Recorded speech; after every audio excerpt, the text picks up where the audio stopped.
Hello, Susan Corbett, custom machine quilter, back with another quilt about freehanding some flowers, which is a motif I use all the time. So many quilts are about flowers. This quilt I started a long time ago. I'm finishing things up now. So this is one of those little projects. It's hand appliquéd, needle turn. I did nothing special here with that. So this video is mainly about how I quilted the border, which was made with some fabric I hand dyed in a class a long time ago. I never liked it. And then it occurred to me, well, let's just cut it up and see what it'll look like. And now I think it's pretty darn great. And it was bright enough that it works really well here. Here's what I started with. The unfinished part, and here's what happened.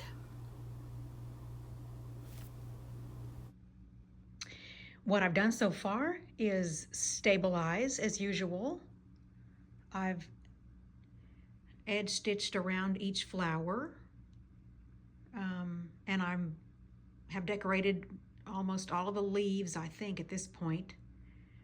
And for this quilt, since there's such bright color everywhere, I'm thinking a contrasting thread in places can only help.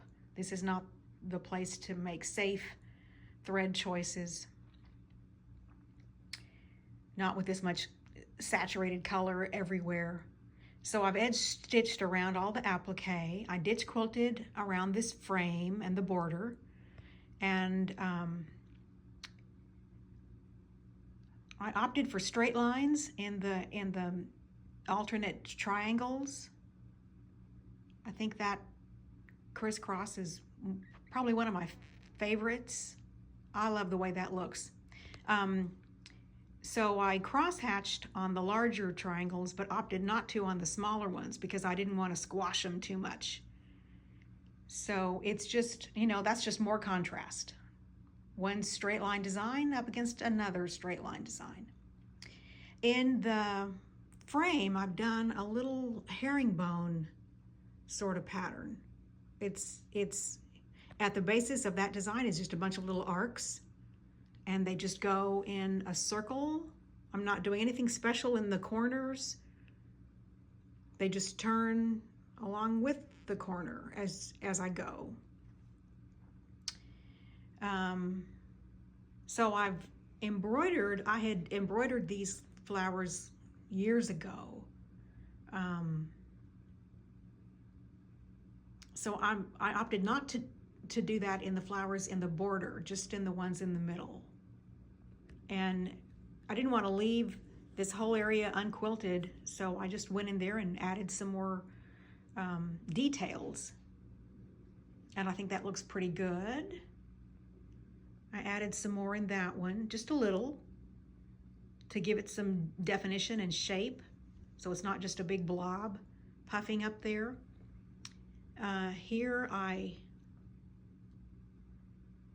was going to put a green to do the veins in the leaves, and I just went ahead and quilted the whole flower in that green. So look what quilting around the center did for that flower. Those French knots just puff right up, and that's just exactly what you'd want. All right, so I picked out some motifs. This is one that I thought was just cute there. 3 little birds in a nest. And then in this block,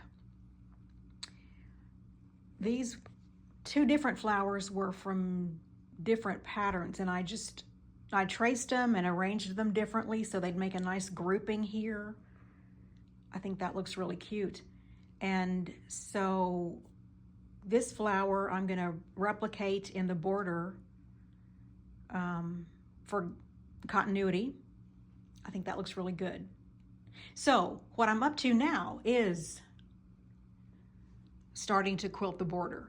And I put that flower there because there was room for it to go there. And then I'm adding some more leaves. Okay, so See here, I didn't match the thread. I used a slightly contrasting thread. See how that green looks like it blends really well with the green in the alternate blocks. It's nice and soft. It's a low contrast, and I think that looks really good. So for this, I have chosen a contrasting thread as well. It isn't an exact match. The color in the border fabric goes in and out all over the place. So this one is this thread color is a bit more visible. It's not a high contrast, it's a low contrast. And so that's one of the larger spaces. This space is a little bit of a smaller one. So I'm just going to put a little flower in here, and let's see how that goes. I don't even really know what I'm going to do.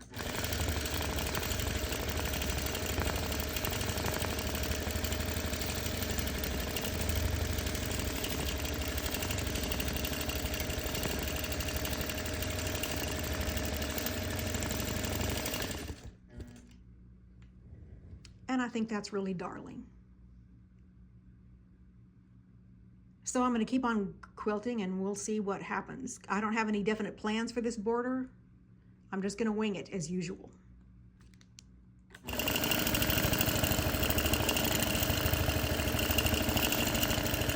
If you've seen my freehand flowers before in some other video, this is not going to be that much different. Since this was just for me, I just thought let's just do it quickly and move on to some other stuff. So I did not do anything new or different here. There is a variety of flowers in here, just like there are with the appliqué flowers. Some daisy-like things, and then some others with some different sized petals. I've started, I guess, most of them with just one little circle in the middle. But others have a variety of things. You could start with a swirl, or you could do a bunch of little teeny circles in the middle. That makes for a nice basis for a flower. I like to add little veins and creases. I leave those off when the flower is not really big. The smaller the flower, the less detail I think it needs. So I've dropped in the flowers where they'll fit, and I'm adding a leaf wherever there's some extra space, and I think that would be good. And I think flowers are pretty darn easy, relatively speaking.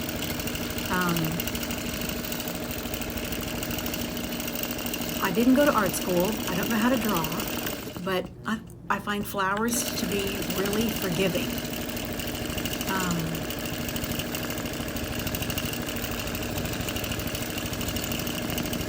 And here I was trying to freehand the flower I used in that motif in one of the middle blocks. I wasn't real crazy about it, but it's okay. This is not an imported quilt, so this is the perfect type of quilt to play on. And things tend to work out for you when the stakes are nice and low. There's no pressure to do anything fantastic here. It's just a fun little quilt. So, no pressure.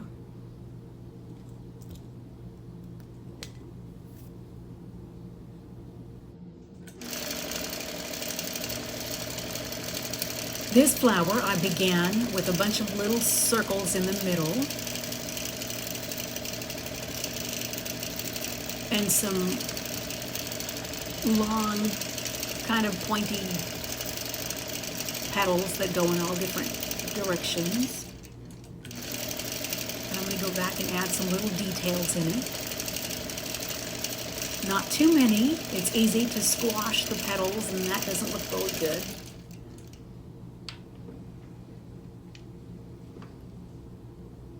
So that's cute. I've done some partial flowers in parts of the border, some big flowers, some little ones, just whatever will fit. At one point in here, I threw in some feathers. Always use a whole bunch of different leaves.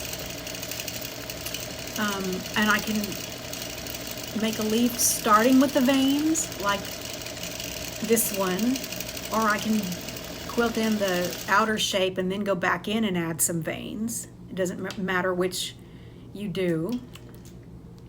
Those are always, well, that's a good thing to learn early on, and then you'll be able to do them in your sleep.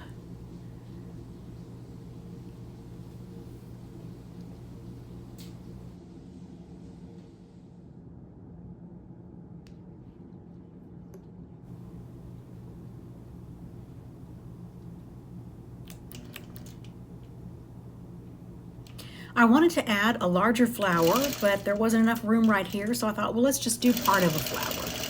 It'll look like the rest of it is off in space somewhere.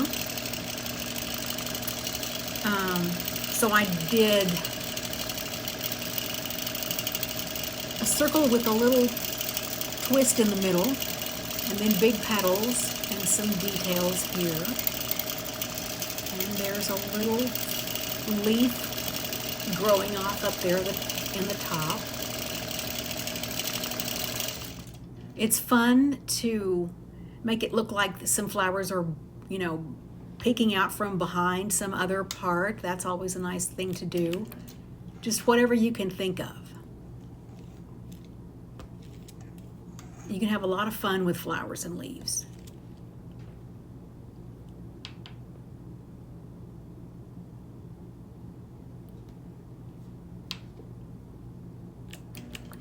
What am I going to do here?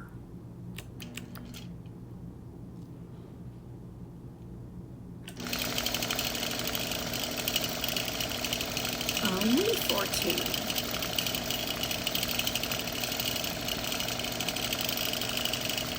A leaf and a flower.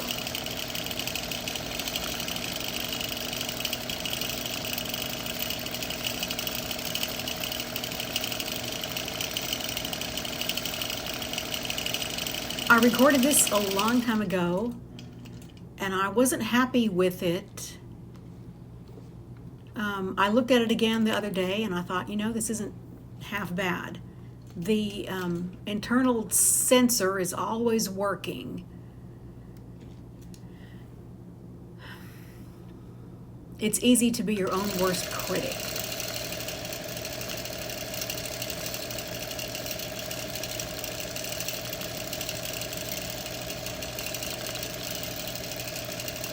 It's also fun just to have a loose hold on the long arm handles and just kind of let the flower go wherever it will. You get really interesting organic petal shapes that way. And it helps if you're having fun and not trying too hard.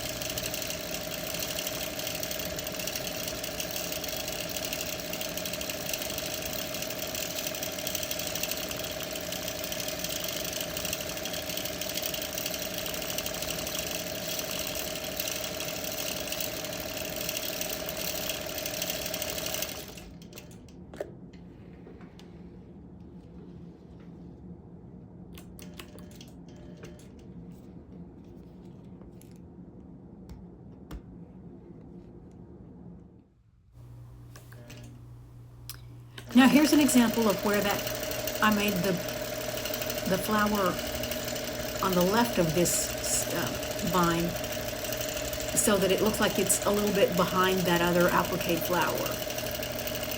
I think that looks pretty good.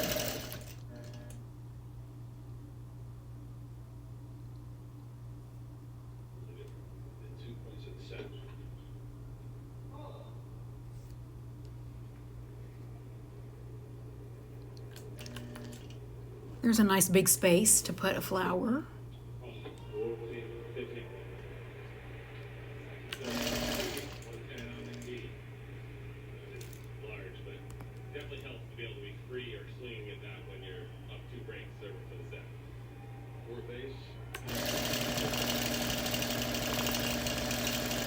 So the center of this one is a little bit different. It's not a circle. It's a bunch of little, I don't know what you call those little flower parts, but it's like you make a little flower in the center and then add big petals around it. It's nice to add really curvy petals, add some with points and some more rounded. Get you some variety going on there. If you look at actual flowers, you know, they do all kinds of different things. So there's no way to really mess up a flower too bad.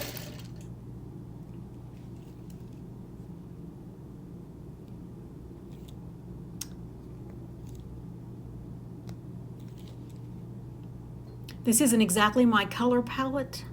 I've never liked yellow. I find that people who do like yellow really pile it on, and a little bit of yellow goes a long way. But it's nice to break out of your comfort zone and do something else. I'm quilting right up against that flower there, so that's kind of tricky, but doable.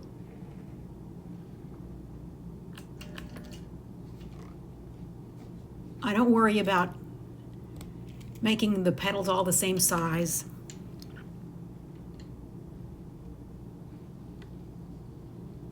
Flowers like feathers are really forgiving. You can fill all kinds of strange shapes with your petals, which is nice.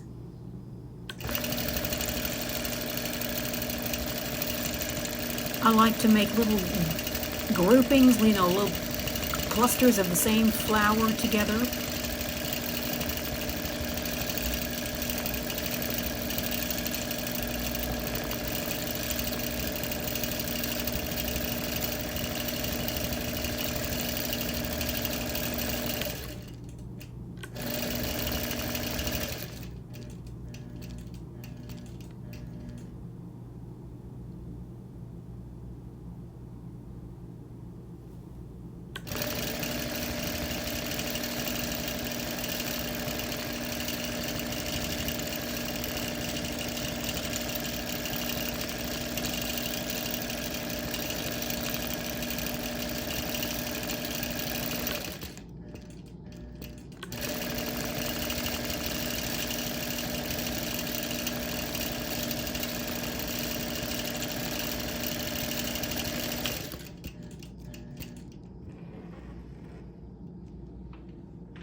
So as I said, this video is mainly about showing you the border.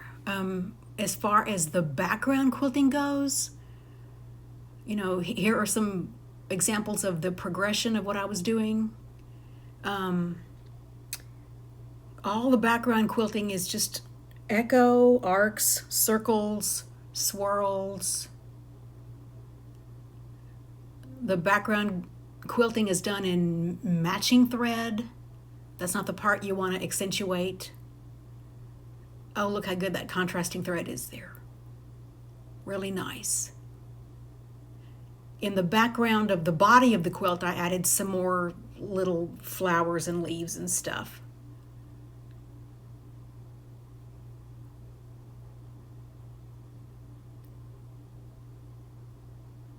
And here's a few shots of the border. There's just everything in there from soup to nuts. All kinds of fun little echoes and things.